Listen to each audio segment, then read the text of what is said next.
All right, welcome back, everyone. We are on part 14 on where did the Book of Mormon come from.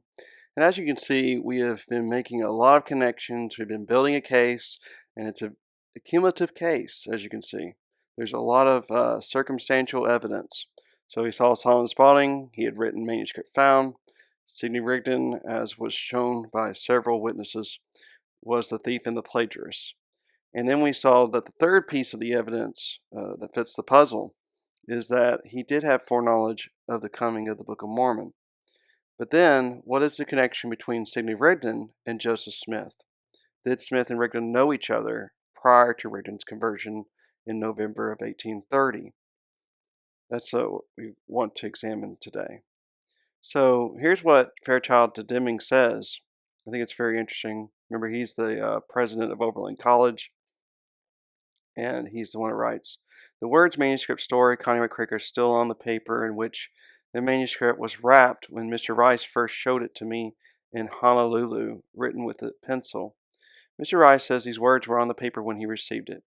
If you can obtain evidence that Rigdon was at Smith's house in 1827 or 1828, notice this, you will disprove the account of Rigdon's conversion to Mormonism at Mentor, as given in Howe's book, and also the statement in Pratt's pamphlet in the library of the Cleveland Historical Society, that he first introduced Smith and Rigdon to each other after the Mormons began preaching in Ohio. You will prove that a distinct effort was made in those early days to cover up the previous acquaintance of Smith and Rigdon. You will prove that the conversion of Rigdon at Mentor was a device for deception planned in advance. Yours truly, Fairchild." And so, let's begin with our witnesses. So this is Pomeroy Tucker, who had several accounts that he made. Mysterious stranger now appears at Smith's, or I'm sorry, not Pomeroy Tucker. I'm thinking of someone else later on. Sorry. So Pomeroy Tucker says, "A mysterious stranger now appears at Smith's and holds intercourse with the famed money digger. For a considerable time, no intimation of the name or purpose of the stranger transpired to the public, not even to Smith's nearest neighbors. It was observed by some that his visits were frequently repeated. The sequel of the intimacies of the stranger and the money digger will sufficiently appear hereafter. There was great consternation when the 118 pages of manuscript were stolen from Harris, for it seems to have been impossible, for some unaccountable reason, to retranslate the stolen portion. The reappearance of this mysterious stranger at Smith's at this juncture was again the subject of inquiry and conjecture by observers from whom was withheld all explanations of his identity and purpose." Let me stop there just for a moment. Some say 116 pages. He says 118 pages, so it's close enough. But what had happened? I think it was in uh, June of 1828 or July of 1828. We'll see. I know it's the summer of 1828. Harris was serving as a scribe for Joseph Smith, and Joseph Smith allowed Martin Harris to take 116 pages of the Book of Mormon that had been translated, and somehow, some say it was Martin Harris's wife. We don't know exactly, but somehow they were stolen. They disappeared. They might have been burnt. It's hard to uh, it's hard to tell what actually took place, but we do know they were gone. I mean, that's said by both Mormons and those who are not Mormons. And so there was this question about, well, do you retranslate the lost pages?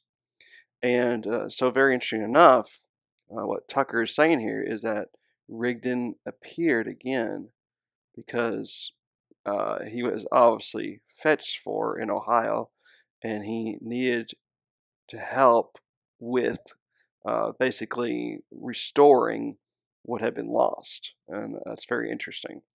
So, probably using the edited Solomon Spalding manuscript to help in that endeavor. Let's continue on. When the Book of Mormon appeared, Rigdon was an early convert. Up to this time, he had played his part in the background, and his occasional visits to Smith's had been observed by the inhabitants as those of the mysterious stranger. It had been his policy to remain in concealment until all things were in readiness for blowing the trumpet of the new gospel. He now came to the front as the first regular preacher in Palmyra.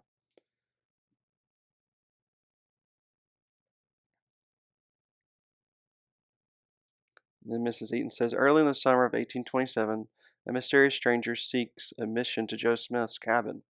The conferences of the two are most private.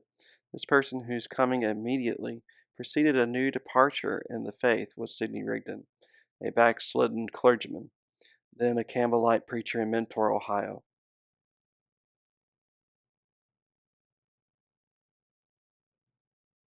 Abel Chase.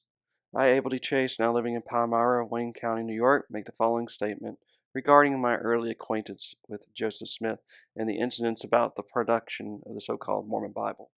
I was well acquainted with the Smith family, frequently visiting the Smith boys and they me. I was a youth at the time, from 12 to 13 years old, having been born January 19th, 1814, at Palmyra, New York. During some of my visits at the Smiths, I saw a stranger there who they said was Mr. Rigdon. He was at Smith's several times, and it was in the year of 1827 when I first saw him there, as near as I can recollect. Some time after that, tales were circulated that young Joe had found or dug from the earth a book of plates which the Smiths called the Golden Bible. I don't think Smith had any such plates. He was mysterious in his actions. The peepstone which he was accustomed to look he got of my elder brother Willard while at work for us digging a well. It was a singular-looking stone, and young Joe pretended he could discover hidden things in it. My brother Willard Chase died at Palmyra, New York, March 10th, 1871. His affidavit published in Howe's History of Mormonism is genuine. Peter Ingersoll, whose affidavits was published in the same book, is also dead. He moved west years ago and died about 2 years ago. Ingersoll had the reputation of being a man of his word, and I have no doubt his sworn statement regarding the Smiths and the Mormon Bible was genuine. I was also well acquainted with Thomas P. Baldwin, a lawyer and notary public, and Frederick Smith, a lawyer and magistrate before whom Chase's and Ingersoll's depositions were made, and who were residents of this village at the time and for several years after. So Erasmus Turner says the enlarging of original intentions, the transformation from money-making scheme to a religious endeavor, was at the suggestion of Sidney Rigdon of Ohio, who made his appearance about the time the book was issued from the press. He unworthily bore the title of a Baptist elder, but has by some previous freak, if the author is rightly informed, forfeited his standing with that respectable religious denomination.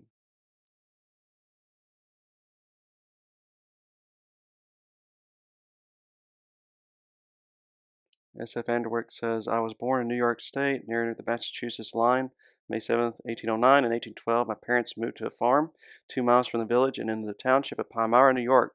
In 1823, mother died, and I went to her sister's, Mrs. Earl Wilcox, where I lived much of the time until December 1828, when I went to live with father, who had again married and settled on a farm on the Holland Patent, 20 miles west of Rochester, New York. Uncle Earl's farm was or patent. 20 miles west of Rochester, New York. Uncle Earl's farm was 4 miles south of Palmyra Village, and his house was nearly opposite old Joe Smith's, father of the Mormon prophet. Old Joe was dissipated. He and his son Hiram worked some at coopering. Hiram was the only son sufficiently educated to teach school. I attended when he taught in the log house east of Uncle's.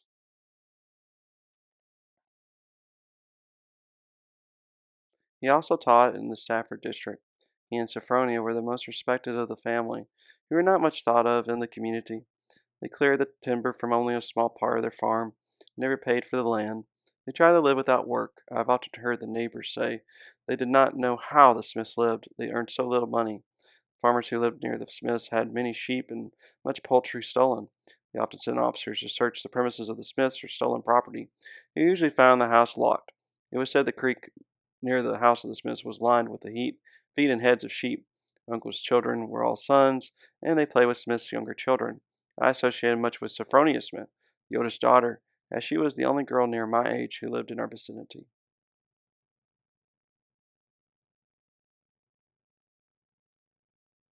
I often accompanied her, Hiram, and young Joe Smith, who became the Mormon prophet, to apply pairings and parties. Joe was pompous, pretentious, and active at parties.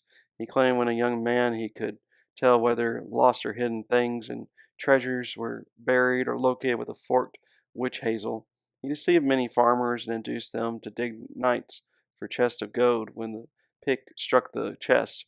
Someone usually spoke, and Joe would say the enchantment was broken and the chest would leave.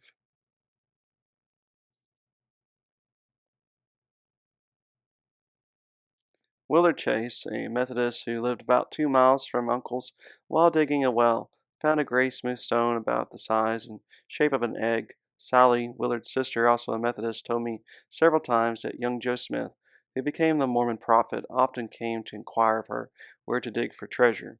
She told me she would place the stone in a hat and hold it to her face and claimed things would be brought to her view. Sally let me have it several times, but I never could see anything in or through it. I heard that Joe obtained it and called it a peepstone, which he used in the place of the witch hazel. Uncle refused to let Joe dig on his farm. I've seen many holes where he dug on other farms.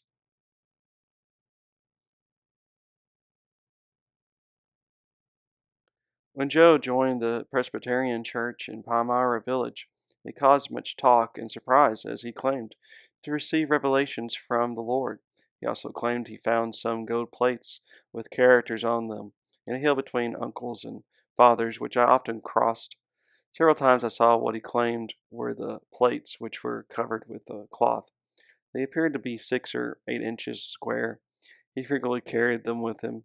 I heard they kept them under the brick hearth.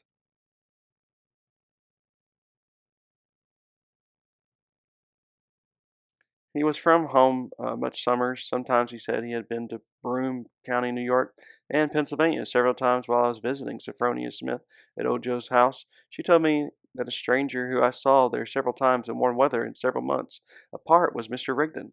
At other times, the Smith children told me that Mr. Rigdon was at their house when I did not see him. I did not read much in the Book of Mormon because I had no confidence in Joe. Palmyra people claim that Joe did not know enough to be the author of the Book of Mormon and believed that Rigdon was its author.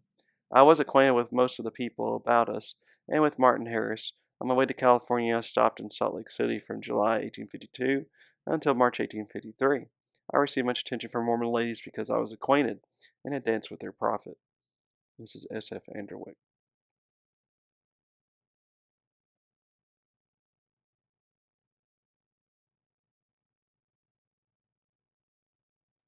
W.A. Lilly. I was born in Trumbull County, Ohio in 1815. Our family moved to Chester, the town adjoining Kirtland on the south, in 1822. About 1834, Mr. Pern of Chester told me he used to live in the neighborhood of the Mormon Smith family in Palmyra, New York, and was well acquainted with all of them. He said they were a low family and of no account in the community. He told me the summer before Joe Smith, the Mormon prophet, first came to Ohio. He often saw Smith and Rigdon together. It was the first he knew of Rigdon, and it was before the Book of Mormon was published. He saw Smith and Rigdon start together in a buggy for Ohio. Mr. Pern knew Rigdon well after coming to Ohio and said he believed he was at the bottom of Mormonism. My father borrowed the Book of Mormon, and when he had finished reading it, laughed and remarked Rigdon had done pretty well.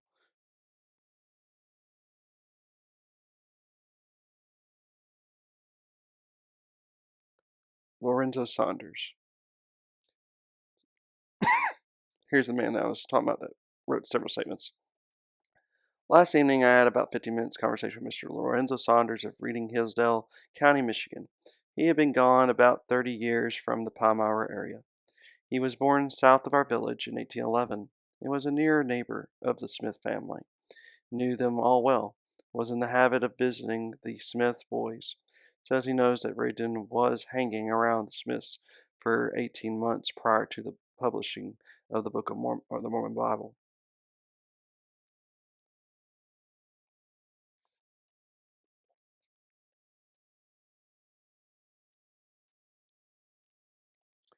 Question: did you ever see Sidney Rigdon in the neighborhood where you lived previous to 1830?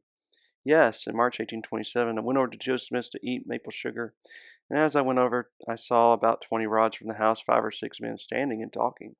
One was well dressed.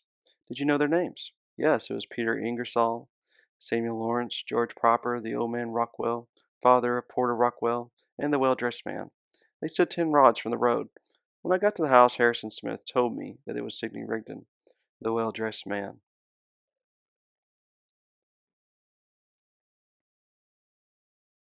Did you see him after that previous to 1830? Yes, I saw him in the fall just before Joseph went to Pennsylvania, December 1827.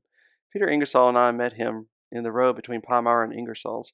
I never saw him any more until he came to Palmyra to preach to Mormon Bible. Are you acquainted with Major Gilbert of Palmyra? Yes, 4 years ago.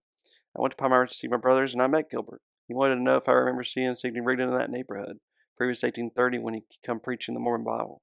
He said Abel Chase testified that he thought he saw Rigdon before that time, but was not certain. Says I to Gilbert, Sidney Rigdon was about Smith before 1830, in my opinion. Gilbert asked if I would make an affidavit that I saw Rigdon at Smith's before that time. I told him that I would think the matter over.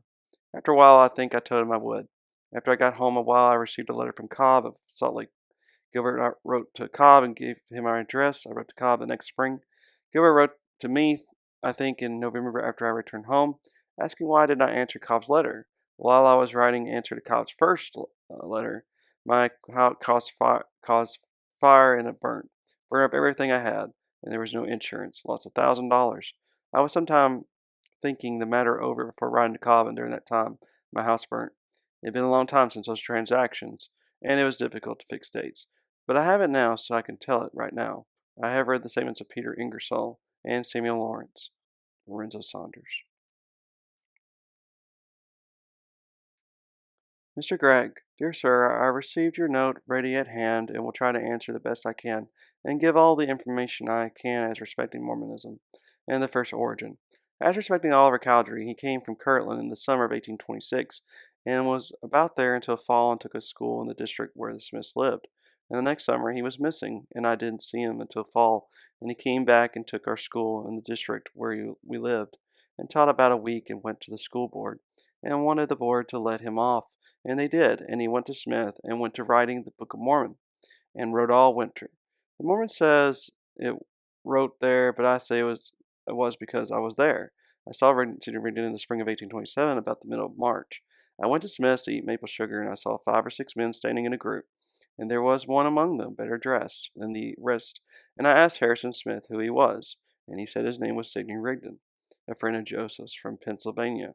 I saw him in the fall of 1827 on the road between where I lived and Palmyra with Joseph. I was with a man by the name of Jugasaw, spelling doubtful. They talked together, and when we went on, I asked Jugasaw who he was and said it was Rigdon. Then in the summer of 1828, I saw him at Samuel Lawrence's just before harvest. I was cutting corn for Lawrence and went to dinner, and he took dinner with us. And when dinner was over, they went into another room, and I didn't see him again till he came to Palmyra to preach. You want to know how Smith acted about it? The next morning, after he claimed to have got the plates, he came to our house and said he had got the plates, and what a struggle he had in getting home with them. 2 men tackled him, and he fought and knocked them both down, and made his escape, and secured the plates, and had them safe and secure. He showed his thumb where he bruised it in fighting those men. After he went from the house, my mother says, "What a liar Joseph Smith is. He lies every word he says. I know he lies because he looks so guilty. He can't see out of his eyes. How dare he tell such a lie as that?" The time he claimed to have taken the plates from the hill was on the 22nd day of September in 1827, and I went on the next Sunday following with 5 or 6 other ones, and we hunted the side hill by course, and could not find no place where the ground had been broke. There was a large hole where the money diggers had dug a year or two before, but no fresh dirt. There never was such a hole. There never was any plates taken out from that hill, nor any other hill in that county. Was in Wayne County. It's all a lie. So no, sir, I never saw the plates or no one else. He had an old glass box with a tile in it, about 7 by 8 inches, 8 inches, and that was the gold plates. And Martin Harris didn't know a gold plate from a brick at that time. At this time.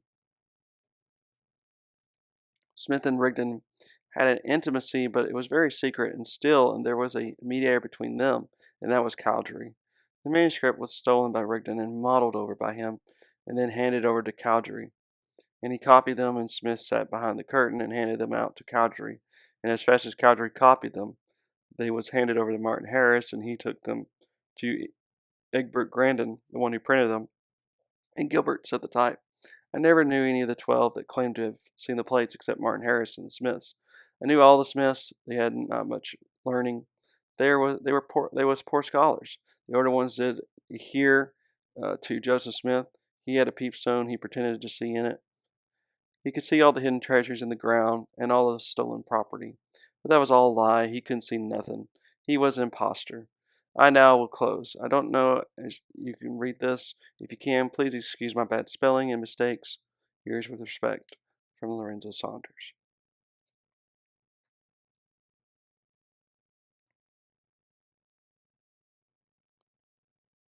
Lorenzo Saunders believes being duly sworn deposes and says that I reside in Reading, Hillsdale County, state of Michigan, that I was born in the town of Palmyra, Wake County, state of New York on June 7th, 1811, and am now 76 years of age. That I lived in said town of Palmyra until I was 43 years of age. That I lived within 1 mile of Joseph Smith at the time. Said Joseph Smith claimed that he found the tablets on which the Book of Mormon was revealed. That I went to the hill Cumorah on the Sunday following the date that Joseph Smith claimed he found the plates, it being 3 miles from my home, and I tried to find a place where the earth had been broken by being dug up, but wasn't able to find any place where the ground had been disturbed. That my father died on the 10th day of October, 1825. That in March 1827, or about the 15th of said month, I went to the house of Joseph Smith for the purpose of getting some maple sugar to eat. That when I arrived at the house of said Joseph Smith, I was met at the door by Harrison Smith, Joe's brother. That at a distance of 10 or 12 rods from the house there were 5 men that were engaged in talking. Four of whom I knew. The fifth one was better dressed than the rest of those whom I was acquainted with. I inquired of Harrison Smith who the stranger was. He informed me his name was Sidney Rigdon, with whom I afterward became acquainted and found to be Sidney Rigdon. This was in March 1827, second spring after the death of my father. I was frequently at the house of Joseph Smith from 1827 to 1830. That I saw Oliver Cowdery writing, I suppose, the Book of Mormon, with books and manuscripts laying on the table before him. That I went to school to said Oliver Smith, Cowdery, and knew him well. That in the summer of 1830 I heard Sidney Rigdon preach a sermon on Mormonism. This was after the Book of Mormon had been published, which took about 3 years from the time that Joseph Smith claimed to have had his revelation.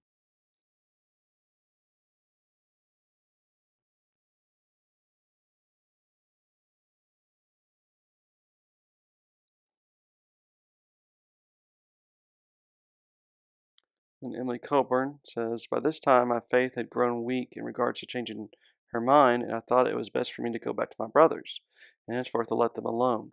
I considered it a deception and delusion, but as I was necessarily detained over the Sabbath, I attended services with my sister.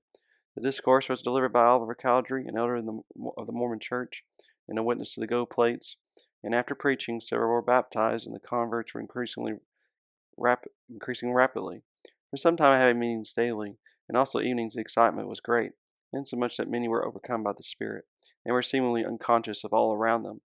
On awakening from this trance, they would say they were happy and had been seen angels and talked with them. However, I did not feel interested in this direction. It had hitherto appeared most simple of all things, and I was decidedly against such proceedings. I was still detained at my sister's. For some reason I could not get back to my brother's in Sanford, and at this time I cannot remember the cause of my prolonged stay. While I tarried, I attended church with my sister. Sidney Rigdon came into Colesville and preached to a numerous congregation. We did not class him as a Mormon, as we were informed that he was a Baptist minister from Painesville, Ohio. The words of his text, O foolish Galatians, who hath bewitched you that you should not obey the truth? It was indeed interesting, and great attention and silence prevailed, and it was acknowledged by all to be the best sermon ever preached in that vicinity. He stayed several days, seeming to have special business with Joseph Smith and the leaders of the new Mormon church.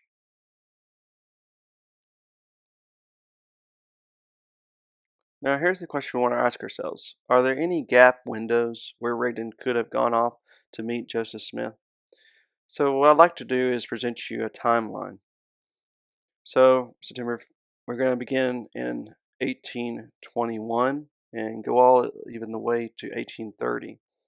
And these are gathered from several sources, Cowdery and their book, The Spalding Enigma. They also derive some information from the true origin of the Book of Mormon. I forget the author's name at the moment, but we want to look at this. So September 5th to 6th, 1821. Rigdon attends meeting of the Mahoney Baptist Association at Palmyra, Orange County, Ohio. September 12th through 13th, Rigdon preaches closing sermon at meeting of Grand River Baptist Association at Jefferson, Ohio. 1822, January, Rigdon becomes pastor of the First Baptist Church at Pittsburgh. In May of 1822, preaches funeral sermon for Isaac Butt's brother at Auburn, Ohio. August 31st to September 1st, Rigdon attends the annual meeting of the Redstone Baptist Association at Washington, Pennsylvania, and is appointed Redstone's messenger to the Mohican Baptist Association for the coming year. 1823, June 28th. Sidney sells his share of the Rigdon family farm in St. Clair Township, 100 acres, to James Means for about $1,200. July 11th, troubles begin with Rigdon's ministry at First Baptist Church. September 5th through the 7th, the Redstone Baptist Association holds its annual meeting in Pittsburgh. It is unclear whether Rigdon is in attendance, although the minutes mention committee members of two opposing factions, and cognizance is taken of a dispute then in progress within the church. October 6th, probable departure date for trip by horse with Alexander Campbell to Washington, Mason County, Kentucky, to attend the Campbell-McCullough debate. Mason County is 300 miles distant, and the Ohio River is too low to take a steamboat. October 11th, Rigdon is condemned and excluded from First Baptist Church of Pittsburgh by adroit maneuvering of the minority faction led by Dr. Winter, John Winter. Rigdon is out of town and on his way to Kentucky at the time. October 15th to the 21st, the Campbell-McCullough debate on Christian baptism takes place in Kentucky. Bishop Sidney Rigdon of Pittsburgh takes notes. October 22nd, probable departure date for the return trip to Pittsburgh. October 31st, probable date of Rigdon's return to Pittsburgh. He discovers he is now without a church.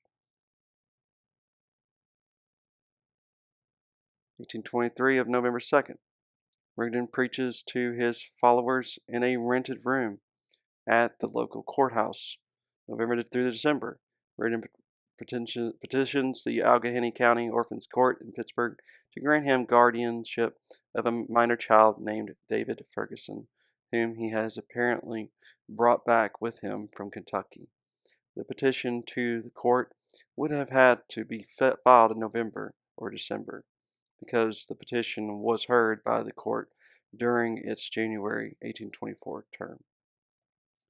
1824, unknown date, Sidney Rigdon and Walter Scott published a tract entitled The Third Epistle of Peter to the Preachers and Rulers of Congregations at Pittsburgh. 1824, unknown date, incident between Sidney Rigdon and Lawrence Greatrake in Pittsburgh. 1824 to 1825, Rigdon and Brooks Tannery in operation in Pittsburgh. The partnership supplied leather book bindings to Pittsburgh printers during this period. See entry under October 25th, 1825 below. A petition of Mary, widow of James Ferguson, formerly of Allegheny County, but lately of Louisville, Kentucky, deceased. The Orphans Court of Allegheny County appoints Sidney Rigdon to be the guardian of one David Ferguson, a minor. So sometime in January of 1824. 1824, May 4th, Rigdon writes a preface at Pittsburgh to the published version of Campbell-McCullough debate proceedings. In the springtime, Rigdon and followers joined Walter Scott's New Lights Presbyterian group, soon to become part of the growing Campbellite reform movement. August 1824, Rigdon says he's determined to withdraw from the Baptist Church. In the summer, Rigdon uses money from his inheritance to start a tannery in Pittsburgh with his brother-in-law, William Brooks. Prior to November of 1824, birth of Rigdon's daughter Phoebe, Sarah, or possibly twins Phoebe and Sarah. If the daughter subsequently referred to Sarah as Sarah was in fact Phoebe Sarah, then she ultimately married Edward B. Wingate, 1841, moved to Friendship, New York, and outlived her father. If in fact Sarah and Phoebe were twins, then Phoebe has to have died prior to 1830. Information from various sources is conflicting. The suggestion of twins, however, is strongly reinforced by the fact that Rigdon's 12th child, born in 1836, was also named Phoebe, and was often referred to as Phoebe Jr., possibly in remembrance of an elder sister of the same name who had died, or perhaps to avoid confusion with her mother. Some sources claim that the Rigdons had as many as 16 children. Through careful research, we have been able to document 13, assuming that Phoebe and Sarah were twins. 1824, in the fall time, by the end of 1824, Alexander Campbell was saying that the Rigdon had been invited to take over the pastorate of the Baptist Church Nearest Pittsburgh, this was almost certainly the Peters Creek congregation in St. Clair Township where Rigdon had attended as a young man. Pastor Phillips had retired near the end of 1824, and Rigdon expected to become the pastor, but something happened to thwart Rigdon and Campbell's plans. Instead, John Winter moved over to Peters Creek and kept it within the Redstone Association, and Rigdon's nemesis, Lawrence Greatrake, took Winter's place at Pittsburgh First Baptist Church. 1825, January 5th, Rigdon votes in the Pittsburgh city election. 1825, May 31st or June 1st, likely but not confirmed, that Rigdon was with Alexander Campbell, Walter Scott, and Adamson Bentley at a meeting of sundry teachers of the Christian religion and brethren held at Warren, Ohio, during which the greater part of 2 days was occupied in discussing the ancient order of things. August 1st, Rigdon's erstwhile young friend Jonathan Harrison Lambden passes away in Pittsburgh, age 26. He had been R.J. Patterson's clerk at the time Solomon Spaulding was attempting to get that firm to publish his manuscript found. Notice of dissolution of the Brooks and Rigdon's tannery appears in the Pittsburgh Allegheny Democrat, October 25th. 1825, November 11th. On petition of Sidney Rigdon, the Orphans Court of Allegheny County discharges him from guardianship of David Ferguson, November 11th. 1826, early spring, probably the last week of March. Rigdon moves his family to Bainbridge, Geauga County in northeastern Ohio. Spends the next year preaching in Bainbridge and riding circuit around northeastern Ohio. During this time, he reportedly preaches once a month at Mantua Center on a more or less regular basis, usually on the last Saturday of the month. April 4th, 1826, Rigdon opens a credit account at the Kent family's mercantile in Bainbridge. April 30th, probably at Mantua Center. Unconfirmed. See above for explanation. And also entry for January 27, 1827 below. Based on the January 1827 entry, we have interpreted regularly to mean the last Saturday of each month, but there are other possibilities. For example, Rigdon may have preached at Mantua on Sundays during the growing season and switched to Saturdays after the harvest. May 28th, possibly at Mantua Center, unconfirmed. June 25th, possibly at Mantua Center. July 30th, possibly at Mantua Center.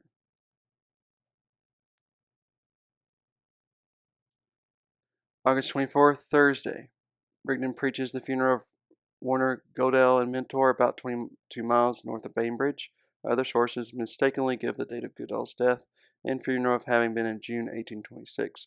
The correct date derives from a handwritten notation on the envelope of a letter from Arthur Deming to A.C. Williams, postmarked Painesville, January 13, 1892, in A.C. Williams' file. After the funeral, Rigdon probably stopped in Bainbridge before leaving for Canfield. Because Goodell had been the pastor at Mentor until his death, it does not seem likely that Rigdon did any preaching there prior to September. Note, Mentor was located in Geauga County until the formation of Lake County on March 6, 1840. August 25th, Rigdon travels to Canfield, Ohio, about 55 miles, probably arriving towards evening. August 25th to the 27th, meeting at the Mahoning Baptist Association at David Hayes Barn near Canfield. On Sunday the 27th, Rigdon gives a sermon on John 16 at the local congregational meeting house. September 13th and 14th, the annual meeting of the Grand River Baptist Association is held at Kingsville, Ohio. Rigdon does not appear to have been present, as there is no mention of him in the minutes of that meeting.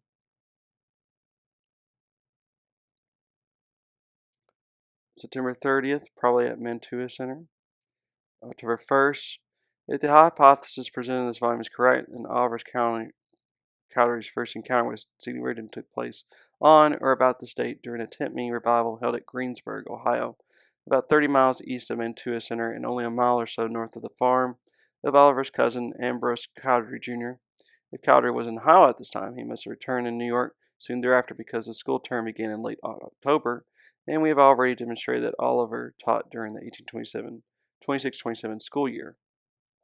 Fall, after September 22nd. At some point in the fall, Rigdon is offered Goodell's former pastorate at Mentor, which he accepts.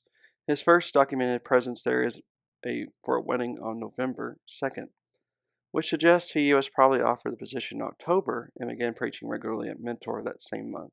Indications are that he continued to maintain his residence at Bainbridge through the fall and winter months. before finally moving his family to Mentor around the 1st of April, 1827.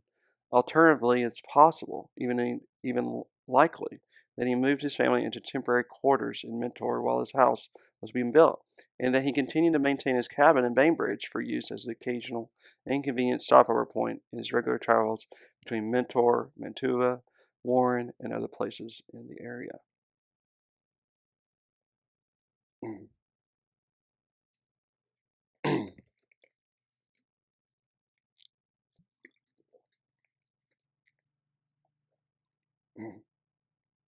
1826, the distance from Bainbridge to Mantua Center is approximately 12 miles. The distance from Bainbridge to Mentor is approximately 22 miles.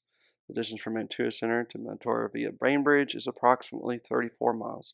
Reardon could easily have left for Mantua Center every Saturday morning, about 2 hours travel by buggy or horse, preach there in the afternoon, and return to Bainbridge by evening.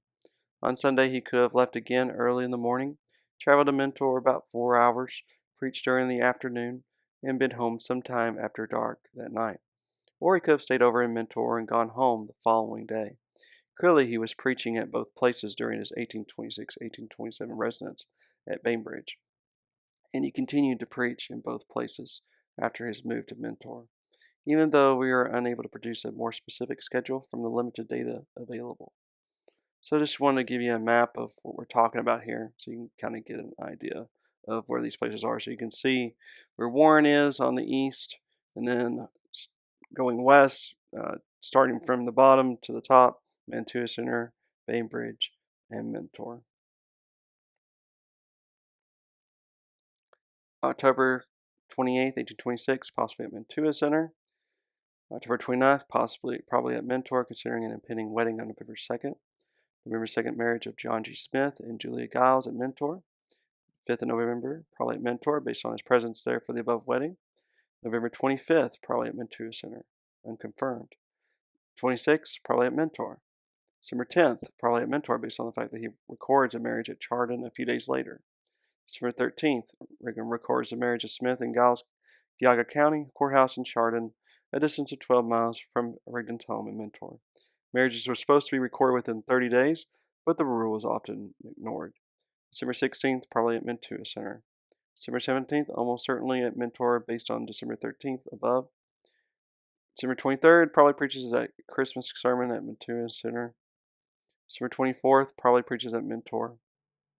December 30th, probably at Mantua Center. December 31st, probably at Mentor.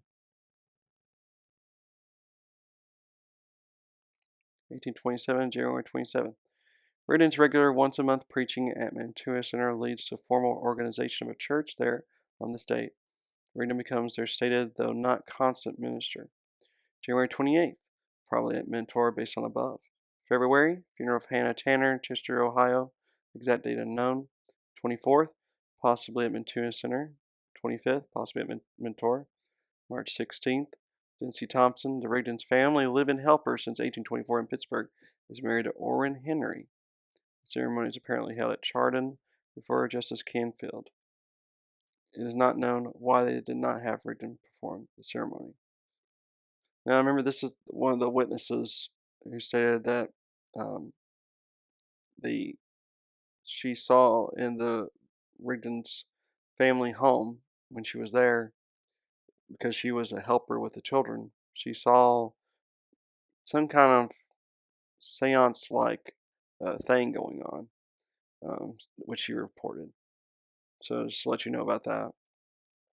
March 17th, day of the last entry for the Rigdon family in the ledgers of the Kent Family Mercantile, indicating the approximate date of their move to new residence at Mentor, 22 miles north.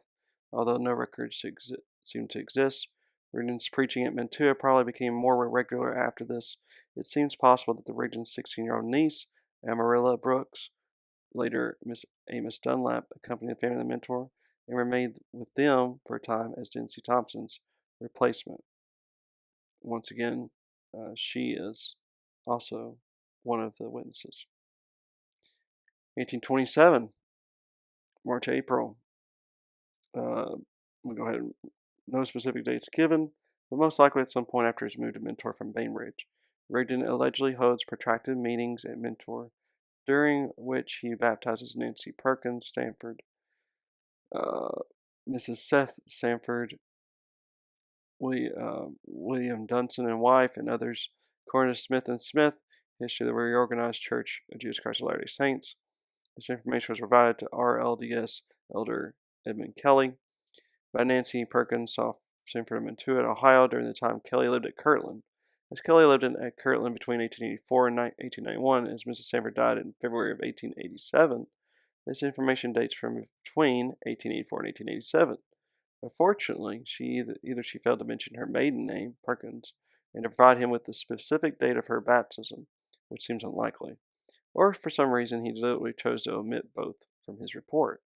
This information occurs in a chapter when Kelly seeks to demonstrate that Ridden's responsibilities in Ohio between 1826 and 1831 were so great that there was no time in his schedule for him to have been running back and forth to New York, as alleged by supporters of the Spalding Enigma.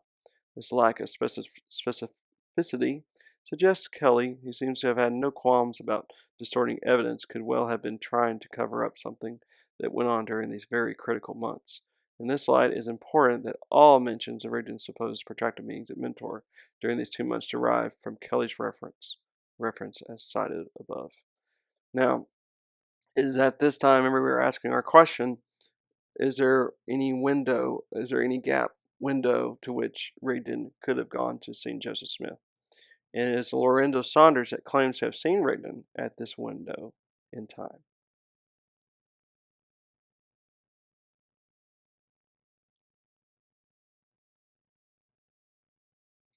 Remember what Lorenzo Saunders had said? Let's just remind ourselves what he had said. He said he saw Rigdon in the spring of 1827, about the middle of March, during the maple sugar season, at Smith's home in Manchester.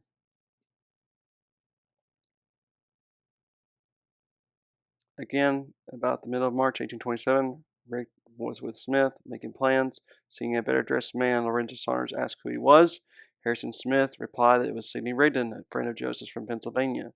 The Mormons have tried to prove that Rigdon could not have been in New York then or at any other time, but the attempt turned out to be the strongest substantiation of the reported visit. At just the period mentioned, there is a gap of about a month in the record of his activities at home. Again, in May 1827, Rigdon seems to have gone to Palmyra for a conference, for he is reported to have been there early in the summer, and at that time there is no record of his having been at home. He could make the trip to Palmyra and back in 10 days.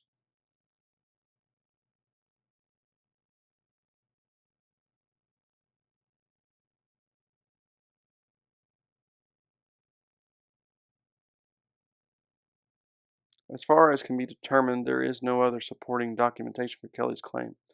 Most likely, Nancy Sanford and the others named were baptized at Mentor during this period, but it's not possible to be more specific based on extant records.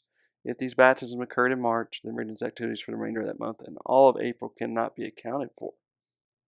April of 1827. Presuming that Rigdon's alleged protracted meetings were held at Mentor in the closing days of March and the early days of April, then Rigdon's whereabouts following these meetings are entirely unknown. May. Rigdon's whereabouts are unknown for an entire month. June 5th, marriage of Theron Freeman and Elizabeth Waterman at Painesville. June 7th, Rigdon records the above marriage at Chardon. June 10th, probably at Mentor based on the above. June 15th, baptized Thomas Clapp and others at Mentor. June 16th through July 3rd, Rigdon is likely out of town based on letters remaining. See July 6th. Marriage of James Gray and Mary Curran at Mentor, Painesville Telegraph. Misprints the status 31 when it should read 3, 3D, 3D, 3D instant. There being no June 31st. Geauga County records correctly give the date as July 3rd. Now, it's Abel Chase claims to have seen to Rigdon at this possible window in time in May. And then also, we see it from July 16th to July 3rd. July 4th delivers 4th of July oration at Mentor. July 6th, a list of letters remaining at the Mentor post office includes Sidney Rigdon. See, Remember how people needed to come get their mail, or else their name would be listed there in the newspaper? So he's mentioned the list as of June 30th. July 8th, probably at Mentor. July 12th, Marriage of Gray and Kerr recorded at Chardon. July 15th, probably at Mentor based on above. July 17th, Silas Ingalls, R.N.G. Patterson's printer, dies in Pittsburgh at the age of 45. July 19th, marriage of Alden Snow and Ruth Parker at Kirtland. July 22nd, probably at Mentor based on above wedding. July 23rd through August 9th, gap of 18 days, Rigdon possibly out of town as he's tardy in recording above marriage. August 10th, marriage of Snow and Parker recorded at Chardon. August 12th, probably at Mentor due to above. August 19th, likely at Mentor due to impending trip. August 20th through 22nd, travels to New Lisbon, Ohio, about 85 miles. August 23rd through 26th, Regan attends the annual meeting of the Mahoning Baptist Association at New Lisbon, Ohio. So Abel Chase claims to have seen Rigdon at this possible window in time, right here.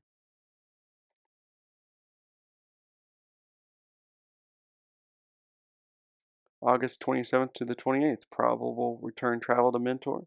September 12th to the 13th, Rigdon, Oris Clapp, and Blish attend the meeting of the Grand Rivers Baptist Association at Ashtabula. September 14th to the 16th, annual meeting of the Grand River Baptist Association held at Ashtabula, Ohio. September 7th through October 8th, Rigdon's whereabouts are unknown during these 22 days. Ashtabula is one day's travel along the road to New York. If Rigdon was planning to meet Joseph Smith on the night of September 22nd to deliver the reworked Spalding manuscript, this is a good beginning. A departure from Ashtabula on September 14th gets him to Manchester by the 17th via stagecoach and the Erie Canal. And if he stays there a week, he still gets back to Mentor in plenty of time for the following marriage. October 9th, marriage of Stephen Sherman and Wealthy Matthews at Mentor. October 18th through the 19th, travels to Warren, Ohio, about 50 miles. October 21st to the 20th to the 21st, Reardon attends a ministerial council at Warren. October 22nd, 23rd, probably return travel from Warren. October 27th, marriage of Sherman and Matthews recorded at Chardon. Obviously, he did not preach at Mentor Center this weekend. October 28th, probably at Mentor. So we can see here either both Lorenzo Saunders and Abel Chase. We can see that there is a possibility for that gap window. So when we look at this gap window, we see there's Abel Chase. When did he see Rigdon? 1827, before the stories began to circulate about Joseph finding the plates sometime in the summer of 1827. And he says he saw him at the Smith's farm. And then in regards to Lorenzo Saunders, he saw Rigdon in the spring of 1827, about the middle of March during the maple sugar season. And he saw him at Smith's home in Manchester. And also Lorenzo Saunders says he saw Rigdon just before Joseph Smith left for Pennsylvania this December 1827 on the road between Palmyra and Ingersoll's.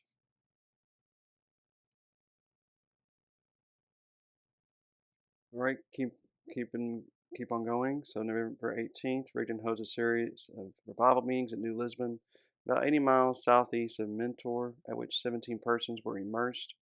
Line time for travel, the whole event probably consumed about 2 weeks. December 6th, marriage of Alvin Waite to Sophia Gunn at Kirtland. December 9th, probably at Mentor based on above. December 12th, marriage of Waite and Gunn recorded at Chardon.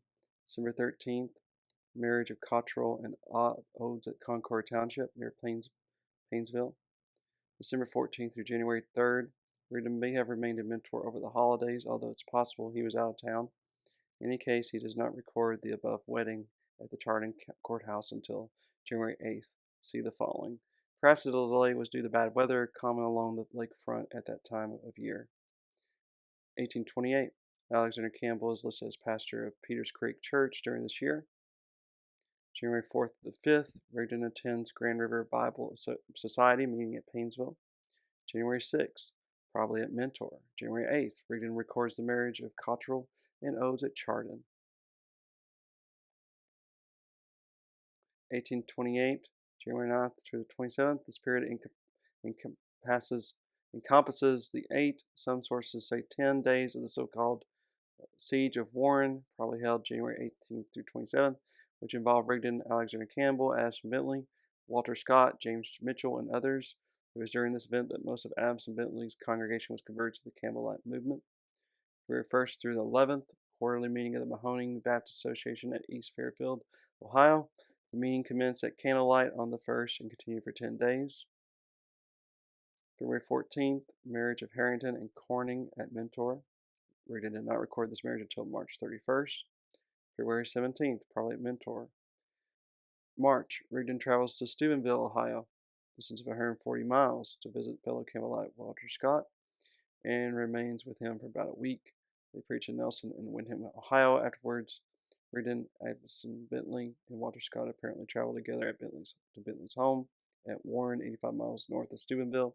Rigdon stays at Bentley's for a day or two and persuades Bentley to return with him to Mentor, fully a day's travel, 55 miles distant. Although the exact dates are not recorded, all of this must have taken at least 2 weeks. 1828 of March, H. Luce assists Rigdon in moving a load of household goods from Deacon Brooks, Rigdon's father-in-law, house in Warren to Rigdon's new brick house in Mentor. This probably occurred in the return trip from the above event. March, Rigdon instructs a theological class at Mentor, no additional details available. March 30th, probably a Mentor. March 31st, Rigdon records the marriage of Harrington and Corning at Chardon. April, Rigdon conducts a revival with Bentley at Kirtland, exact date not known. Up to May 1st, Christian Baptist reports that Bishops Scott, Rigdon, and Bentley in Ohio within the last 6 months have immersed about 800 people. May, Rigdon meets Alexander Campbell at Shallersville, Ohio, and holds protracted meetings, exact dates not known. June, Rigdon baptizes H. Clapp at Mentor, exact date not known. In the summer of 1828, Rigdon's whereabouts are unknown. A 116-page crisis occurs during this time. August 29th to the 31st, Rigdon attends the annual meeting of the Mahoning Baptist Association at Warren. September 1st to the 2nd, probable travel from Warren to Mentor. September 7th, marriage of Luther Dilly to Clarissa Kent at Mentor. And that's very interesting. There's a gap window at that time when the 116 pages crisis occurs. Remember what Permoy Tucker had said? He says he saw Rigdon about the time the 116 pages disappeared. He said 118, but we know what he meant. And he saw him at Smith's farm. Lorenzo Saunders, summer of 1828, just before the harvest, September or October. Samuel Lawrence's. Mrs. S.F. Anderwick saw strangers several times in warm weather, several months apart prior to December 1828 in Palmyra area. Sophronia Smith told her the stranger was Rigdon.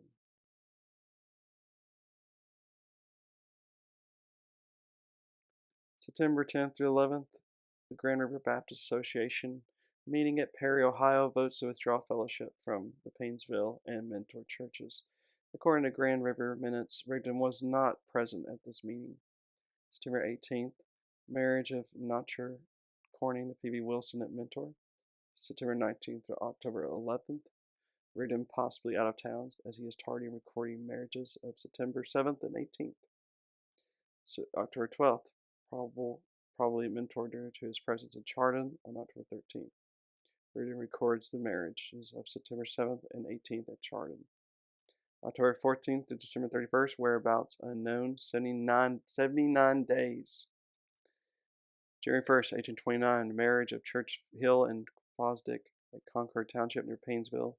January 2nd through 31st, possibly out of town as he is tardy in recording the above marriage. February 1st, marriage of Root and Tuttle at Mentor. February 12th, marriages of January 1st and February 1st recorded at Chardon. February 15th, probably at Mentor due to above. I want you to zoom in on that. He was unknown whereabouts for 79 days. March of 1821, Rigdon holds a protracted Revival meeting at Mentor. March, Rigdon meets Parley P. Pratt near Amherst, Lorain County. April 2nd, Rigdon hosts a meeting at Kirtland, although the dates of this meeting is given in other sources.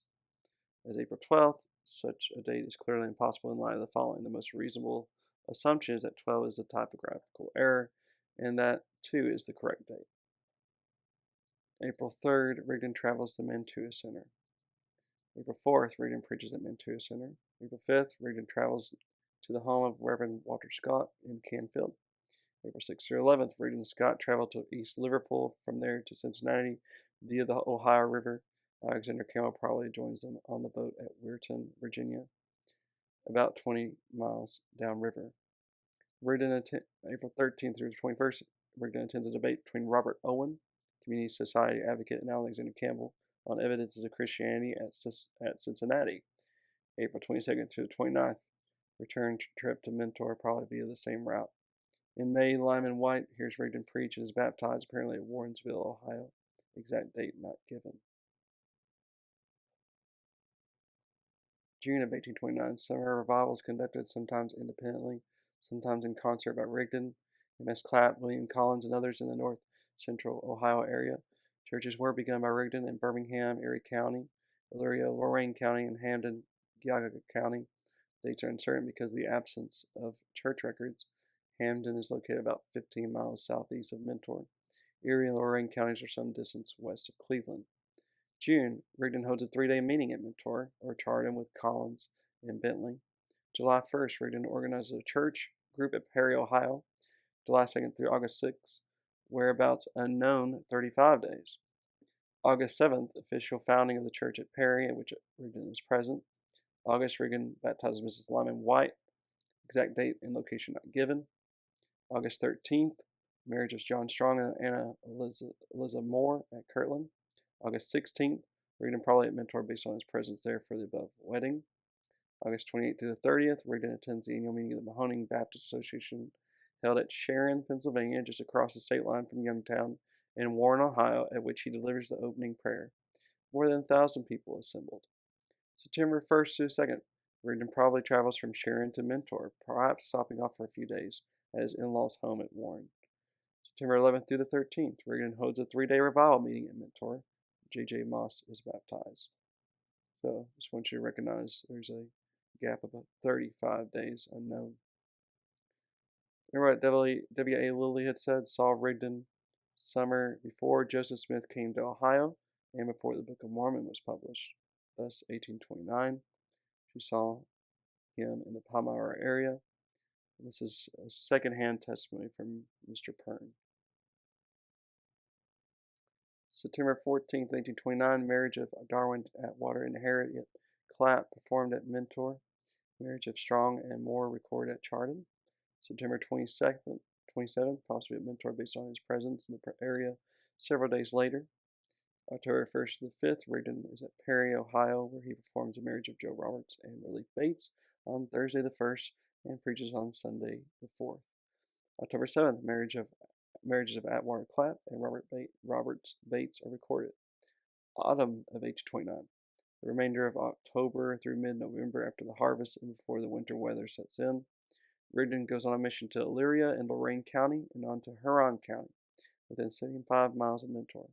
He was accompanied by Orson Hyde, who had been boarding at the Rigdon home during most of 1829. In November, Rigdon holds a meeting at Wheat Hill, Ohio, a few miles west of Mentor on the road from Elyria. Baptism of Alvin White, dates not given. December 31st, marriage of Chandler to Johnson at Chagrin, about 15 miles south of Mentor. 1830, January 3rd, probably at Mentor based on presence in area for above wedding. January 10th, probably at Mentor based on presence in area. January 12th, marriage of Chandler and Johnson recorded in Cuyahoga County. February, Rigdon convinces Lyman White and Isaac Morley to begin a communal settlement experiment on Morley's farm near Kirtland. In March, supposedly at Mentor, exact dates not given. March to June 18th. Rigdon's whereabouts are unknown during this extended period. The Book of Mormon is published at Palmyra at the end of March. Erasmus Stern says Rigdon made his appearance in Palmyra about the same time as the Book of Mormon. Joseph Smith founds his Church of Christ on April 6th. First Church Conference is held. Revelations are received. June 19th through the 21st, a happy 3 days meeting of disciples and mentor. June 22nd through the 26th in mentor. June 27th, Regan preaches over an hour at mentor and baptizes 2. So I just wanted you to recognize that there is a period where his whereabouts are unknown. Erasmus Turner says he saw Regan about the time the Book of Mormon came off the press, which would be the springtime of 1830. And he saw him in the Palmyra area. July of 1830, Rigdon holds meetings at Pleasant Valley, Darby Township, Madison County, Ohio, possibly at invitation of his cousin Thomas Rigdon, also a Campbellite Baptist preacher who lived in near Mount Vernon, Knox County, about 30 miles northeast of Darby Township, and through which Rigdon would have to pass on his way. Rigdon is said to have baptized 45 people at this event. Pleasant Valley is a few miles west of Columbus and about 160 to 175 miles southwest of Mentor, depending on the route taken. Given time for round-trip travel and 2 weeks for revivals, this trip probably required between 3 and 4 weeks. Although there are several Pleasant Valleys in Ohio today, the only one listed in Warren Jenkins, the Ohio Gazetter, and Traveler's Guide is the one given here. The remainder of July through August 24th, Rigdon's whereabouts are uncertain during this period. Following events from August 9th through August 21st are based upon the testimony of Emily Coburn Austin. August 9th, Sidney Rigdon leaves Ohio for Colesville, a 5-day trip based upon the following route: travel by fast stage, Mentor to Buffalo. You can see how long it would take to get there.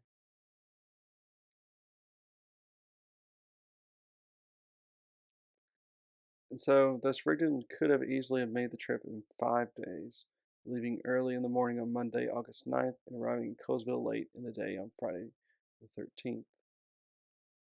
So you can see 5-day trip based upon the following route: Mentor to Buffalo.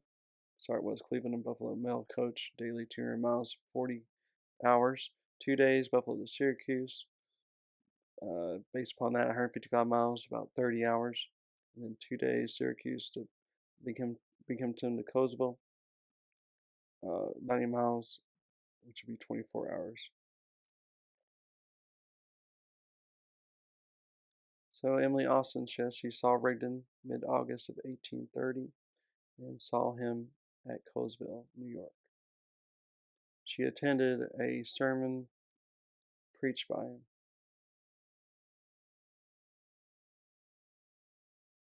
August 13th, Sidney Rigdon arrives in Colesville. August 14th through 15th, meetings are held between Rigdon, Joseph Smith, and the leaders of the New Mormon Church. August 15th, Rigdon preaches a Sabbath sermon attended by Emily Coburn and her sister. 16th, Rigdon and Calgary depart for Palmyra, from whence Oliver proceeds to the Whitmers at Fayette, and Rigdon continues to Ohio. It is during this hasty journey that Rigdon may have stopped in Palmyra long enough to deliver an impromptu sermon. See statement of Lorenzo Saunders. If Rigdon returned to Ohio via fast stage in the Erie Canal, he could have arrived in Mentor late in the day on Saturday, August 21st. Presuming Rigdon arrived home on the 21st, it's likely he would have preached in Mentor on Sunday the 22nd. August 25th through the 26th, Rigdon travels from Mentor to Austintown, about 60 miles south near Youngstown, to attend a meeting with Alexander Campbell. 27th through 29th, Rigdon meets Alexander Campbell at Austintown at the final meeting of the Mahoning Baptist Association. Rigdon preaches Saturday, August 28th. Following this meeting, Rigdon disassociates himself from Campbell and his brethren. August 30th through August 21st, Rigdon's whereabouts are unknown during this time of 53 days. October 22nd, Rigdon preaches at the townhouse in Ashtabula. Curiously, this announcement still refers to Rigdon as a Campbellite preacher, even though he had openly broke with Campbell more than 6 weeks earlier. November 1st, Cowdery and P.P. Pratt arrive at Rigdon's home and present him with a copy of the Book of Mormon. Some put it on October 20th based on the Howe's accounts in the Painesville Telegraph, which says about 2 weeks hence. November 2nd, Tuesday, Rigdon visits Oris Clapp's residence at Painesville, talks about the Book of Mormon. November 4th, marriage of Louise Wood to Laura Cleveland at Mentor. November 7th, Rigdon confesses his conviction to his Mentor congregation that the Book of Mormon may be true. November 11th, Rigdon records the marriage of Wood and Cleveland at Chardon. November 13th, Rigdon addressed his congregation of friends and neighbors at Methodist Hall in Kirtland and tearfully asked forgiveness of any he may have formerly offended. It says his soul suddenly found peace in the Book of Mormon. November 14th, Rigdon is baptized into the Mormon faith by Oliver Cowdery. His friend Lyman White is baptized the same day. So, when we put all of this together, friends, I want you to, do what we have done. Look at whether these people are reliable eyewitnesses. Look at whether they were present. Look at whether they were, of course, being accurate. Is there any correlation with their testimony? And are they biased? And when we look at what we've seen, we put together the timeline of Rigdon. And when you think about what we've done, since there are unknown gaps in Rigdon's timeline, and think about this, the witnesses got it right who claim they saw Rigdon and Smith together during those unknown gaps of time, then it is synchronized. I mean, the fact that they got the timing right, then the spalding Rigdon theory becomes stronger. And a lot of this information of research comes from Charles Shook, The True Origin of the Book of Mormon, and Cowdery and the other authors of the Spalding Enigma 2018 edition. I'm thankful for all the research they've done on this matter, because it does show from the very first, like we were talking about. And I want to read it one more time because I think it's important. Look what Fairchild says. If you can obtain evidence that Rigdon was at Smith's house in 1827 or 28, you will disprove the account of Rigdon's conversion to Mormonism that Mentor is given in Howe's book, and also the statement in Pratt's pamphlet in the library of the Cleveland Historical Society that he first introduced Smith and Rigdon to each other after the Mormons began preaching in Ohio. You will disprove that a distinct effort was made in those early days to cover up the previous acquaintance of Smith and Rigdon. You will prove the conversion of Rigdon and Mentor was a device for deception planned in advance. And we can see the various eyewitnesses that we've already mentioned here. I'll show this chart one more time so that you can see it for yourself.